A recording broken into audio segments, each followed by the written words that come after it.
The smell hit Danny before anything else. It was a strange mix of burning metal, alien chemicals, and something that reminded him of wet leaves back on Earth. He had been working on the trade station for 6 months now, but he still was not used to it. The station floated in the empty space between three star systems, and beings from dozens of worlds came here to buy, sell, and trade. Danny was one of only 12 humans on board, and most days he felt very far from home. His job was simple. He worked in the waste processing sector, sorting through items that the station's alien residents had thrown away. The who owned and operated the station believed in perfect efficiency. If something did not work exactly as it should, they got rid of it. They did not repair. They did not recycle. They simply discarded and replaced. Danny thought this was wasteful and strange, but he kept his opinions to himself. The pay was good, and he needed the money to send back to his mother in New Mexico. She was getting older, and the medical bills kept growing. So Danny sorted through alien garbage and tried not to think too much about the life he had left behind. It was on a Tuesday, or what passed for Tuesday on a station that had no real days or nights, when Danny found the robot. He was digging through a pile of broken equipment in Storage Bay 17 when his shovel struck something solid. At first he thought it was just another piece of scrap metal, but when he cleared away the debris, he saw a single eye staring up at him. The eye was mechanical, a round lens set into a head made of dark metal. It flickered weakly, like a candle about to go out. The robot was buried under sheets of discarded hull plating and tangled wires. Danny could see that it had 2 arms, 2 legs, and a body roughly the size and shape of a human teenager. But it was clearly not human. The design was alien, with strange angles and symbols etched into its surface. Danny crouched down and brushed dirt from the robot's face plate. The eye flickered again, and for just a moment it seemed to focus on him. Then it went dark. "Hey," Danny said softly, not sure why he was talking to a broken machine. "You still in there?" There was no response, but something about the robot made Danny feel sad. It looked so lonely, buried there in the garbage. He had seen thousands of broken machines since he started this job, but none of them had ever made him feel this way. He was still crouching there when Overseer arrived. He was tall and thin, with a body that looked like it was made of living crystal. Light passed through him in strange ways, creating rainbow patterns on the walls. His voice sounded like wind chimes in a storm, beautiful but cold. "Human worker Danny said, why have you stopped your assigned task?" Danny stood up and pointed at the robot. "I found this. What is it?" Moved closer and looked down at the buried machine. Something changed in his crystalline face, though Danny could not read alien expressions well enough to know what it meant. "That is a class maintenance unit," the overseer said. "It was acquired during a salvage operation 2 cycles ago. Its core logic processor was damaged beyond repair during a solar flare event." "Beyond repair?" Danny asked. "Did anyone try to fix it?" Made a sound that Danny had learned to recognize as the equivalent of a laugh. It was not a kind sound. "The finest technicians of 12 species examined that unit," he said. "Engineers, programmers, even a quantum specialist. All of them reached the same conclusion. The processor damage is catastrophic and permanent. No known method can restore function to a core once it has fractured." Danny looked back at the robot. Its eye was dark now, but he could not shake the feeling that something was still alive in there, trapped and waiting. "What are you going to do with it?" he asked. "It is scheduled for full recycling tomorrow," replied. "The raw materials will be useful, even if the unit itself is worthless." Danny felt something twist in his chest. He thought about his grandfather, who had worked as a mechanic in a small town in Texas for 50 years. The old man used to say that there was no such thing as something that could not be fixed. You just had to understand how it was built and what it needed. "Can I have it?" Danny asked before he could stop himself. Turned to look at him. The rainbow light passing through his body shifted to darker colors. "You wish to claim the broken unit, For what purpose? I want to try fixing it, Danny said. He knew how stupid it sounded. 12 species had already tried and failed. What could one human garbage worker possibly do that they could not?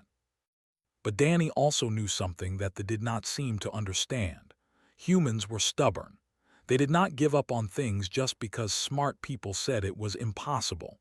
That was how humans had survived ice ages, plagues, wars, and the long journey to the stars.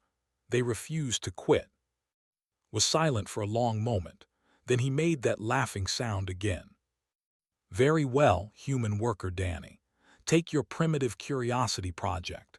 It will serve as an excellent lesson in why we do not waste resources on the irreparable. When you fail, perhaps you will better understand the wisdom of efficiency. Danny did not argue. He simply nodded and said thank you. Then he spent the next 3 hours carefully digging the robot out of the garbage pile. It was heavy, much heavier than it looked, and his muscles ached by the time he finally pulled it free. He carried it back to his quarters, a small room barely big enough for a bed and a desk. He laid the robot on the floor and sat down beside it. The eye was still dark. The body was still cold. But Danny put his hand on the robot's chest plate, and he made a promise. I do not know if you can hear me, he said quietly. But I am going to try. That is what humans do. We try even when everyone says we should not. So just hold on, okay? Give me a chance. The robot did not respond, but somewhere deep inside its damaged processor, a single line of code flickered. It was not much.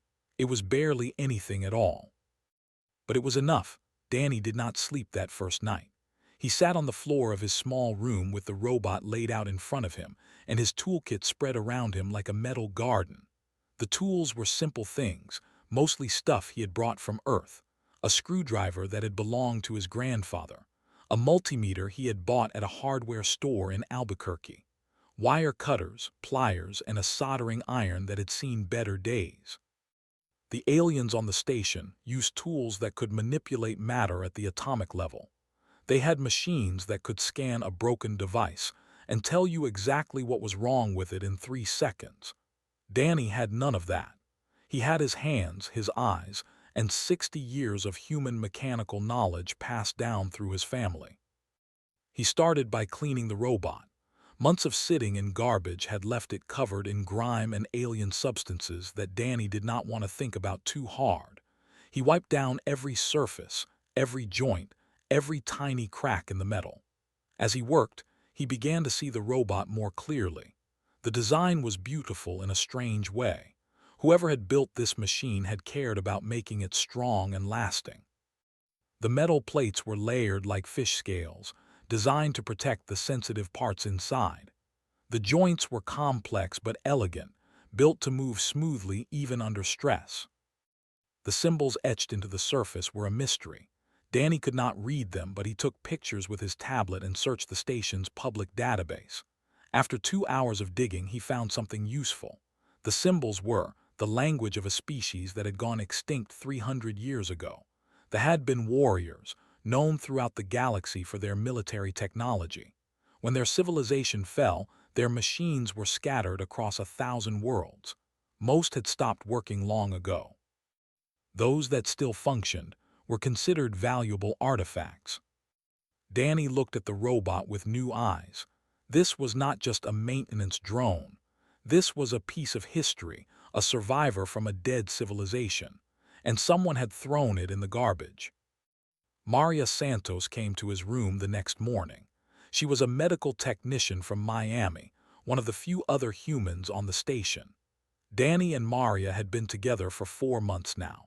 She was smart and kind and always told him the truth, even when the truth was hard to hear.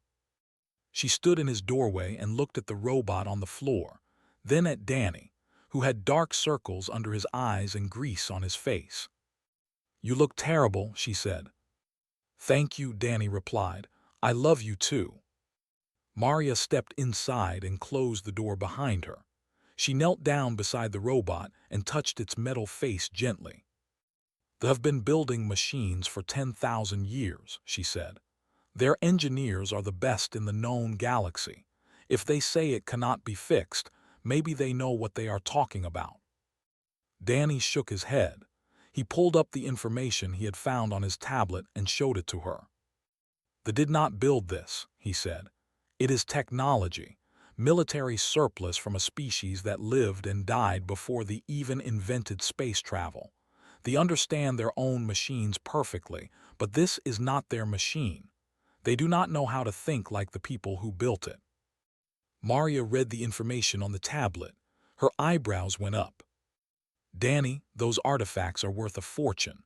Why would anyone throw this away?" "Because it is broken," Danny said. "And they do not keep broken things. They do not see the point."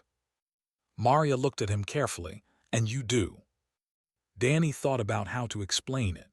He thought about his grandfather's garage, filled with old cars and motorcycles that other people had given up on.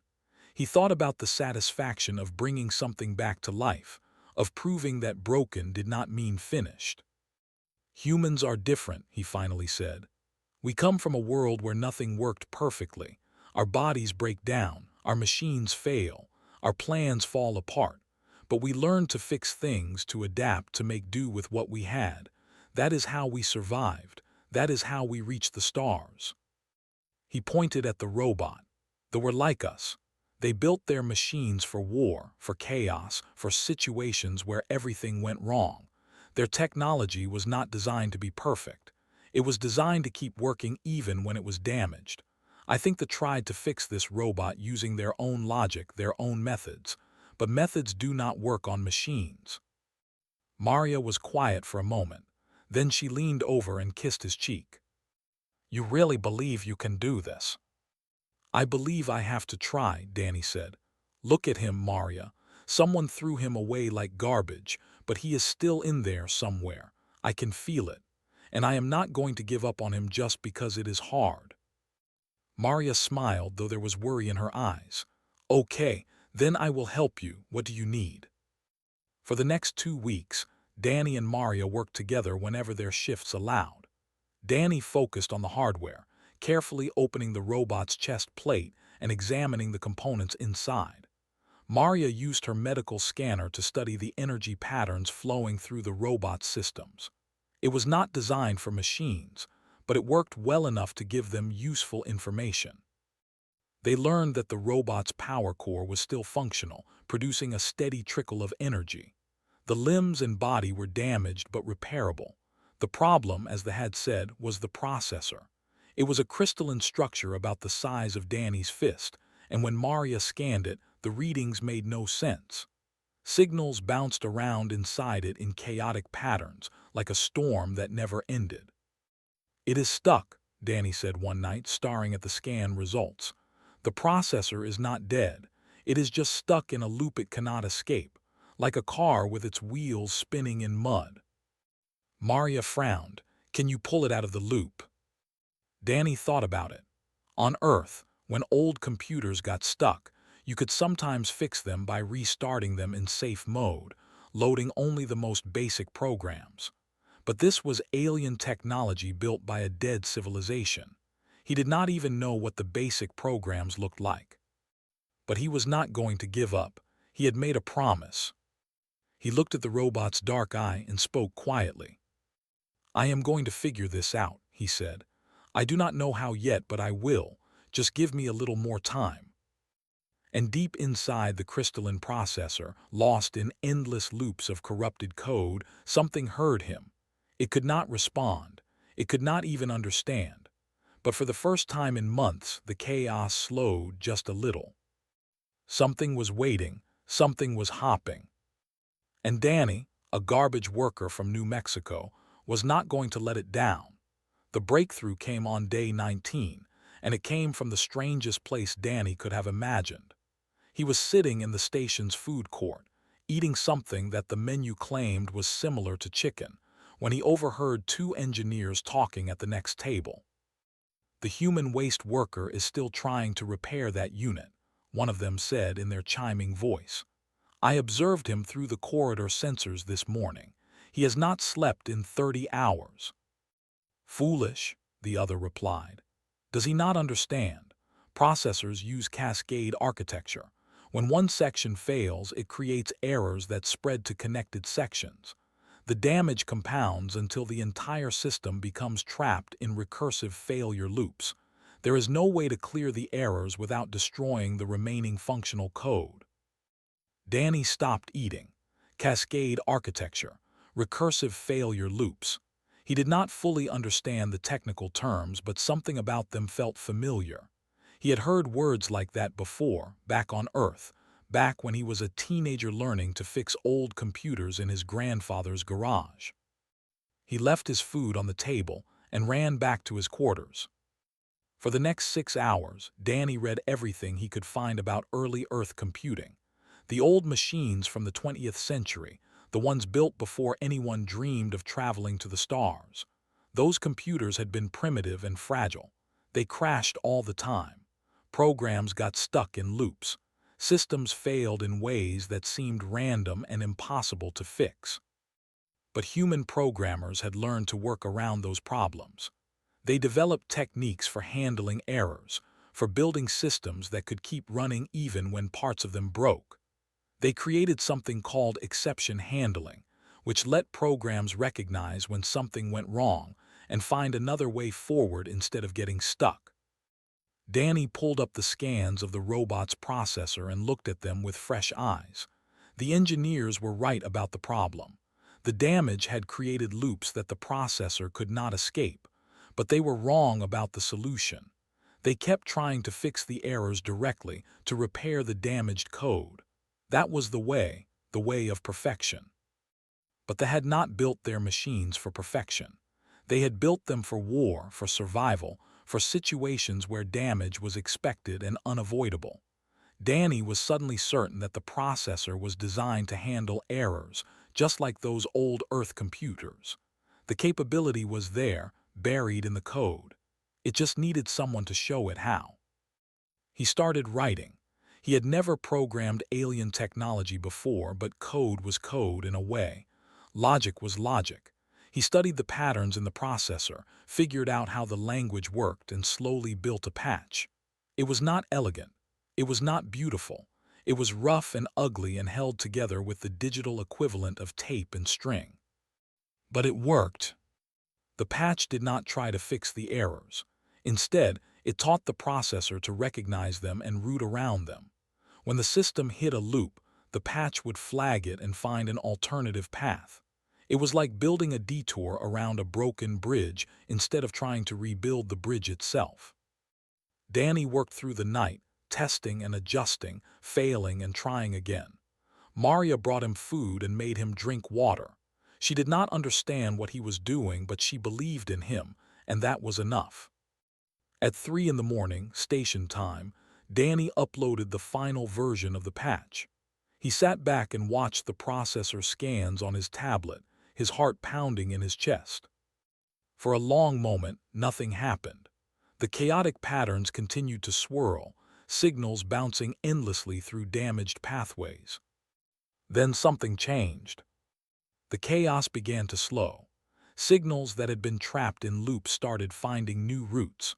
The processor, which had been drowning in its own errors, began to clear. It was like watching a frozen river start to melt, cracks spreading through the ice until water flowed freely again. Danny held his breath. The robot's eye flickered, once, twice. Then it lit up with a steady blue glow. "Oh my God," Maria whispered from behind him. The robot's head turned slowly, its eye focusing on Danny's face. There was a long silence. Then a voice came from somewhere inside the metal body, scratchy and rough, like someone who had not spoken in a very long time. "Designation," the robot said. "State your designation." Danny's voice shook when he answered, "Danny, Danny."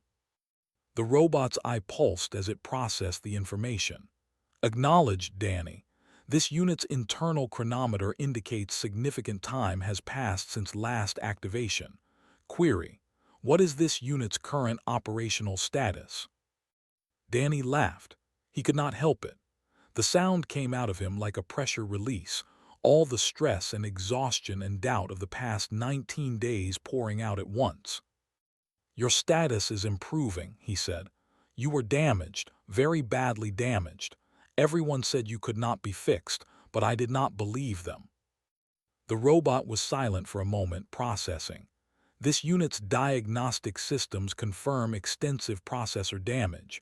Functionality should be impossible. Query: how did Danny restore operation? Danny wiped his eyes. He had not even realized he was crying. "I wrote a patch," he explained. "A program that helps your processor work around the damaged areas instead of getting stuck on them. It is not a perfect fix. You are still damaged, but you are working." The robot considered this. Its eye flickered in what might have been surprise. "This unit has no record of such repair methodology." Query: what species developed this technique? "Humans," Danny said. "We developed it a long time ago, back when our own machines were fragile and broken most of the time. We learned that sometimes you cannot fix something perfectly, but you can teach it to live with its damage and keep going anyway." The robot's eye focused on him with new intensity. Query: why did Danny expend resources repairing this unit when others deemed it beyond function? It was the question Danny had been asking himself for 19 days. Why did he care so much about a broken machine that everyone else had given up on? Why did it matter? He thought about his grandfather, who had fixed cars that should have gone to the junkyard. He thought about his mother, who had raised him alone after his father left, refusing to give up no matter how hard things got. He thought about humanity itself, a species that had survived ice ages and plagues and wars and the cold emptiness of space. "Because where I come from," Danny said slowly, "we do not throw things away just because they are broken.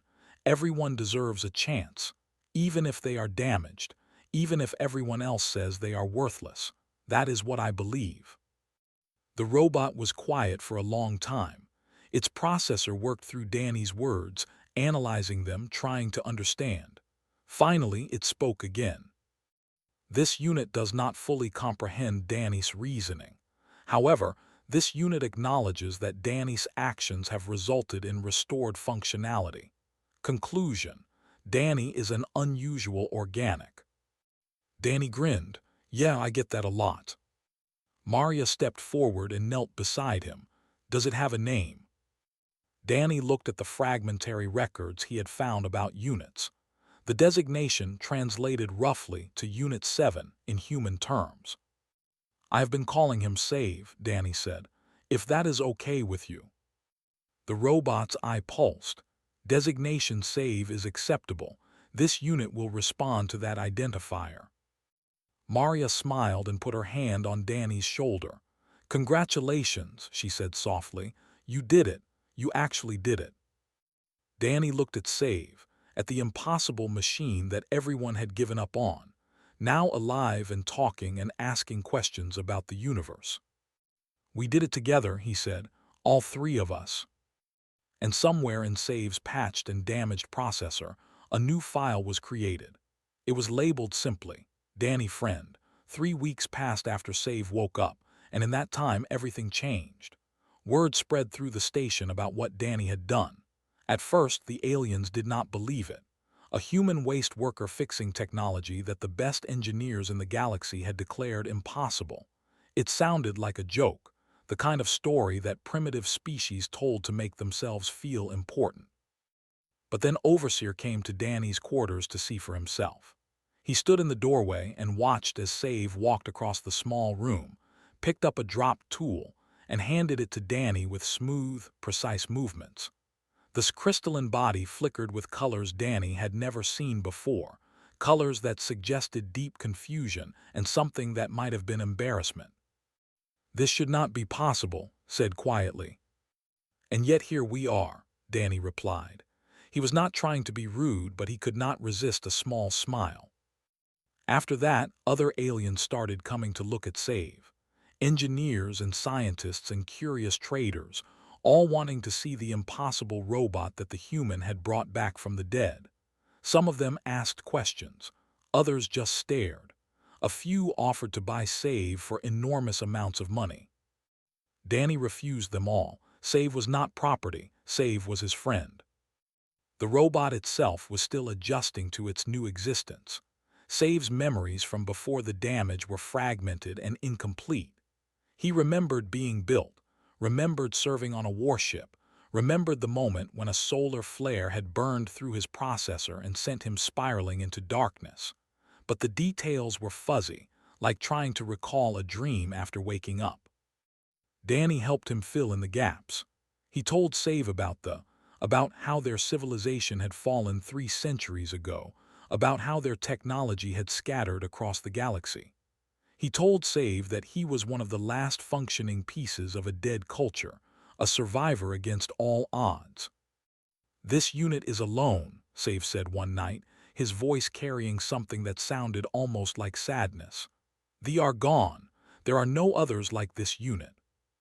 Danny put his hand on Save's shoulder. "You are not alone. You have me. You have Maria. And as long as we are here, you will never be thrown away again." Save's eye flickered. Query: why do humans form attachments to machines? This unit is not organic. This unit does not feel as humans feel.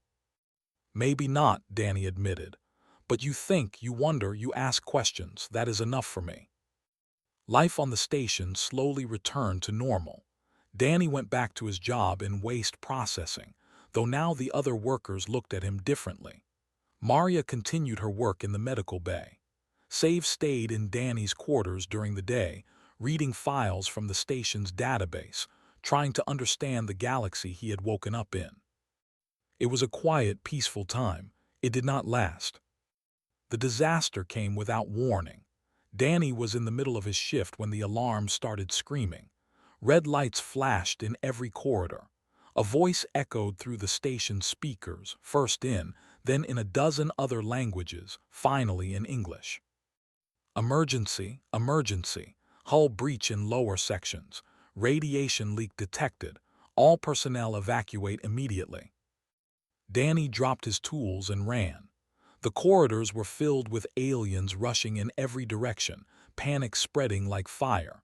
He pushed through the crowd, desperate to reach the command center to find out what was happening. By the time he got there, Overseer was already coordinating the emergency response.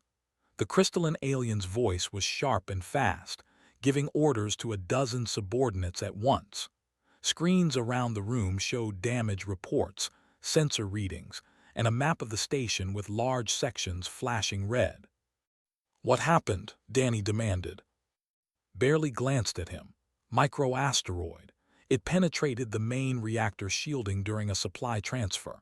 The breach was small, but it was enough. Radiation is flooding the lower decks." Danny looked at the map. The red zone covered almost a quarter of the station, including the main cargo bay, several residential sections, and the education complex. His blood went cold.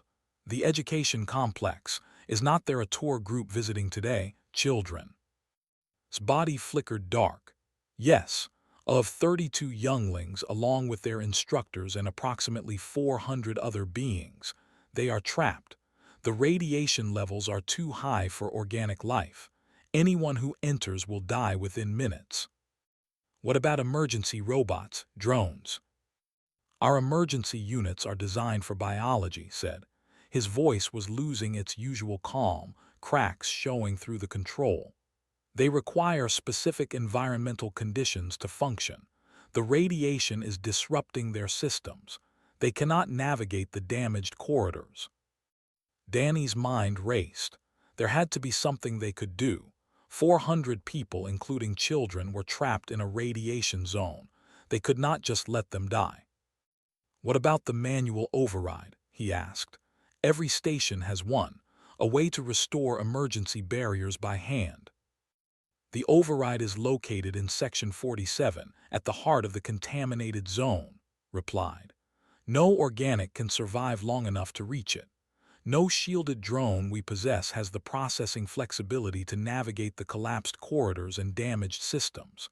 The path is blocked by debris, broken doors, and failed security protocols.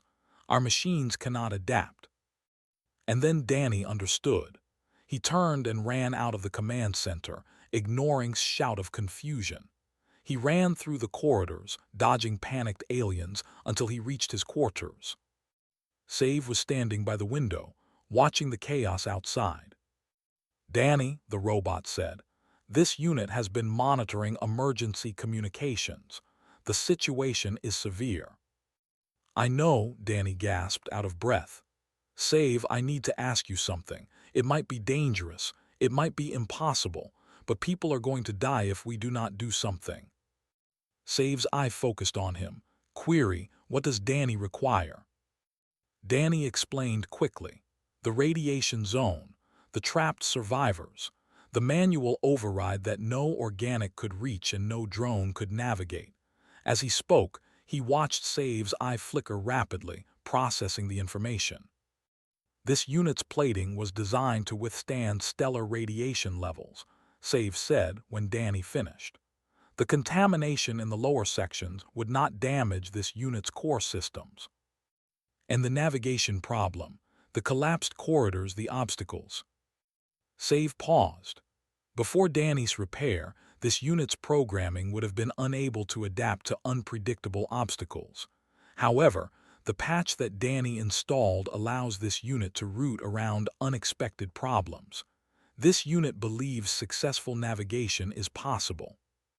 Danny grabbed Save's metal shoulders. "Then you can do it. You can reach the override and save those people." "Affirmative," Save said. "This unit can attempt the mission. However, Danny should be aware that success is not guaranteed. The damage to this unit's systems remains significant. There is a possibility of total failure." "I know," Danny said, "but we have to try. Those are children down there, Save, families, people who deserve a chance." Save was quiet for a moment. Then his eye pulsed with a light that seemed almost warm.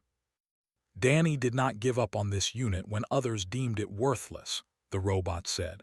"This unit will not give up on those who need help now. The logic is consistent." Danny smiled. Even though his eyes were burning with tears, he refused to let fall. "Then let us go save some lives." Together, they walked back to the command center. Overseer stared at them as they entered, his crystalline body shifting through confused colors. "What is this?" he demanded. "This is the answer," Danny said. "Save can reach the override. His plating will protect him from the radiation, and my patch will let him adapt to whatever obstacles he finds." Looked at Save with something between hope and doubt. "That unit is jury-rigged salvage. It was repaired with primitive techniques by a waste worker. You would trust 400 lives to scrap." Danny met the overseer's gaze without flinching. "I would trust Save with my own life," he said. "That has to count for something." The room was silent. On the screens behind, the radiation readings continued to climb. Time was running out. Finally stepped aside. "Then go," he said, "and may whatever gods your species believes in watch over you both." Entrance to the contaminated zone was a heavy blast door, thick enough to stop bullets and radiation alike.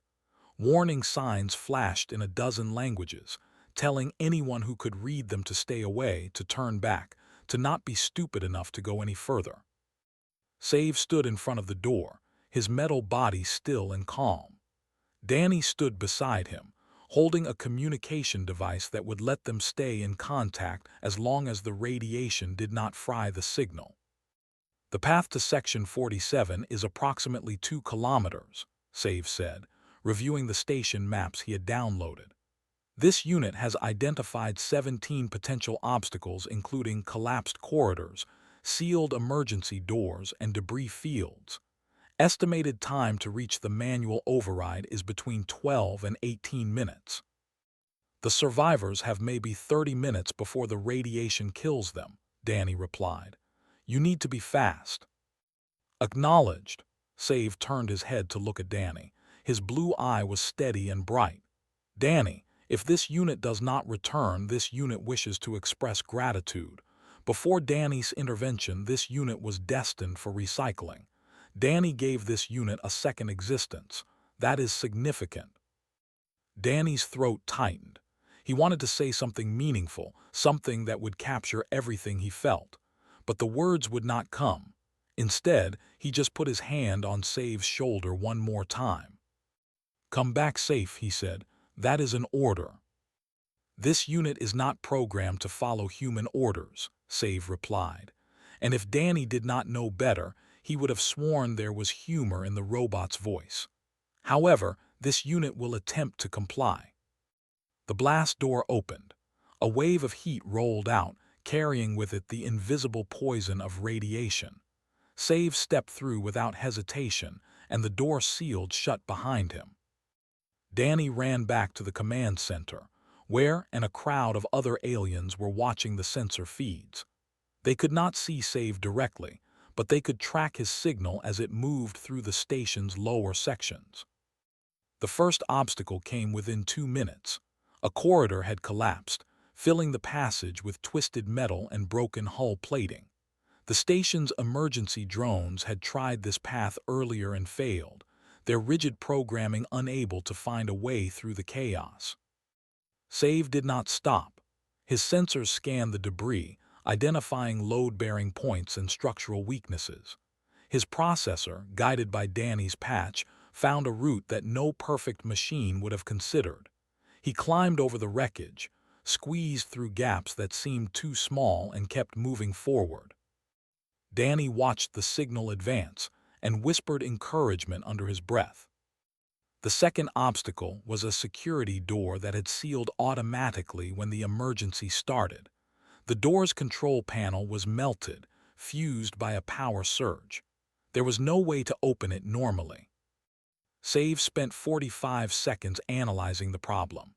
Then he drove his metal fist through the wall beside the door, ripped out a bundle of wires, and manually triggered the release mechanism. The door groaned open, and Save continued on. In the command center, the aliens watched in stunned silence. This was not how machines were supposed to work. Machines followed programming. Machines did not improvise, did not adapt, did not punch through walls when the proper solution failed. But Save was not a normal machine anymore. He was something new, something that combined engineering with human stubbornness. He was broken and patched and imperfect, and that was exactly what made him capable of doing the impossible. 8 minutes in, Save reached the worst obstacle yet. A section of floor had given way, leaving a gap too wide to jump. Below was a 30-meter drop into a flooded compartment, filled with water that glowed faintly from radioactive contamination. "Query," Save's voice crackled over the communicator. "Danny, this unit requires advice. The gap cannot be crossed by conventional means. However, there is a structural beam above the passage. This unit could attempt to swing across, but the maneuver is not part of this unit's programming." Danny leaned close to the communicator. "Then do not use your programming, just try. Reach out, grab the beam, and swing. Your body will know what to do." There was a pause. Then Save's signal moved. On the sensor display, Danny watched the blue dot leap into empty space, arc across the gap, and land safely on the other side. "Maneuver successful," Save reported, continuing toward objective. A quiet cheer went through the command center. Evan's crystalline body flickered with colors that might have been hope. At 14 minutes, Save reached Section 47. The manual override was there, a simple lever set into the wall, protected by a glass case that had cracked but not broken. Save smashed the glass with his fist and grabbed the lever. "Override located," he reported. "Activating now." The lever pulled down with a grinding sound that echoed through the communicator. For a terrible moment, nothing happened. Then, all across the station, emergency barriers began to slam into place. The radiation stopped spreading. The contaminated zone was sealed. And in the lower sections, where 400 beings had been waiting to die, the environmental systems kicked back on. Clean air flooded the compartments. The radiation levels began to drop. Danny sagged against the command console, his legs suddenly too weak to hold him. He did it, he breathed. He actually did it. The rescue teams went in 20 minutes later, wearing protective suits that would let them survive in the weakened radiation. They found all 400 survivors alive. The younglings were scared but unharmed, their crystalline bodies dim from stress but slowly brightening as they realized they were safe. Save was found at the manual override station, slumped against the wall. His plating was scorched black in places, and his movements were slow and stiff when the rescue team reached him. But his eye was still glowing, still bright, still alive. They brought him back to the command center as a hero. Aliens who had laughed at Danny's repair project now looked at Save with respect, even awe. Here was a machine that had done what none of their perfect technology could do. Here was proof that sometimes broken things were stronger than whole ones. Overseer approached Danny as the celebration continued around them. This body was shifting through colors Danny had never seen before, deep blues and purples that seemed to carry weight and meaning. "I do not understand," said quietly. "How did you know it would work? How did you have faith in something that every expert said was beyond saving?" Danny looked across the room at Save, who was surrounded by curious aliens asking questions about his experience. The robot answered each question patiently, his damaged voice calm and steady. "Humans have been broken and rebuilt more times than we can count," Danny said. "Our history is full of disasters, failures, and near extinctions. We should have died out 100 times over, but we did not. We kept going. We fixed what we could and learned to live with what we could not fix." He turned to face directly. "We know that what looks like scrap to everyone else might just be something that has not found its purpose yet. Every broken thing is waiting for someone to believe in it." Was silent for a long moment. The colors in his body slowly shifted to something warmer, something that Danny thought might be understanding. "Perhaps," the overseer finally said, "we have been too quick to discard what we do not understand. Perhaps there is wisdom in your human way of seeing things." Danny smiled. "Maybe there is room for both, perfection and imperfection, efficiency and stubbornness. We do not have to choose just one." Inclined his head, a gesture of profound respect. "You have given us much to consider, Danny, and you have given us back 400 lives. The compact will not forget." Later that night, after the celebrations had finally ended, Danny sat in his quarters with Save. The robot's body was battered and burned, in worse shape now than when Danny had first pulled him from the garbage pile. But his eye was bright, and his voice was strong. "Query," Save said. "This unit's operational status remains suboptimal. Significant damage was sustained during the mission. Will Danny continue repairs?" Danny laughed softly. He reached out and rested his hand on Save's scorched chest plate. "Always, buddy, as many times as it takes. That is what we do." Save was quiet for a moment. Then his eye flickered in a pattern that Danny had learned to recognize as something like contentment. "This unit finds that answer acceptable," Save said.